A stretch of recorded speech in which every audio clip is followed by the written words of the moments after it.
So I've gotten a lot of comments saying don't do depth jumps, they'll stunt your growth. Wait until you're done growing to start doing them, and honestly I'm not too sure how true that is. The main argument for this is that the compressive forces during a depth jump causes the epiphyseal growth plates to close. An epiphyseal growth plate is a type of cartilage and it's located in between the midbone and the end bone. That site is where longitudinal bone growth occurs and basically determines how much growth the bone will undergo. That bone growth usually happens in the bones and the arms and the legs. When they're open, usually during your childhood and adolescence, that means there's still room for growth. But as we get older and reach our adulthood, that epiphyseal growth plate eventually closes, which means that we're done growing. There's not a lot of studies revolving this topic, so take what I'm saying with a grain of salt. But if you're worried about depth jumps stunting your growth, then you should also be worried about participating in jumping sports like basketball. Nathaniel Morton made a video about this topic and made some pretty good points. When we do depth jumps, we're usually jumping off a low box, heights around 12 to 24 inches, 30 inches at most. Hypothetically, let's say we are doing depth jumps from a 30-inch box, and let's just assume that jumping off a 30-inch box doing depth jumps is going to stunt your growth. In that case, jumping up for a rebound if you had a 30-inch vertical would also stunt your growth. So would dunking a basketball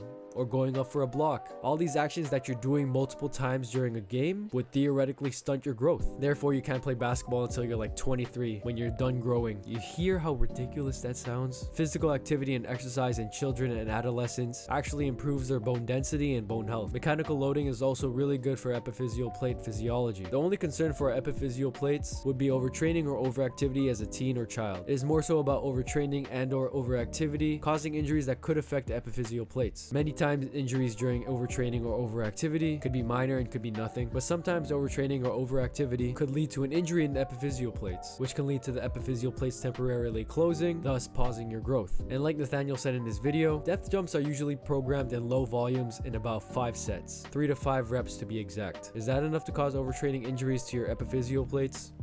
No. Our bodies are stronger than you think. But what about other plyometrics? You're not only doing depth jumps, right?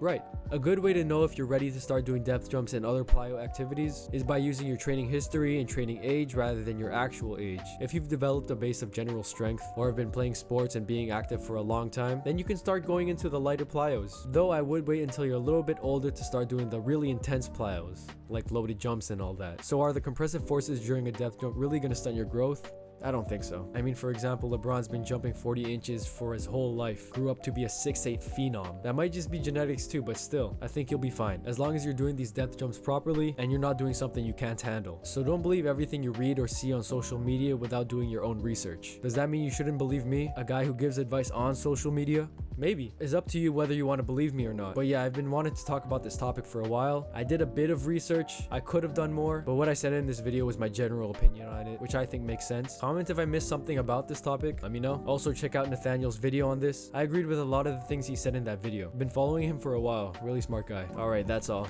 Later.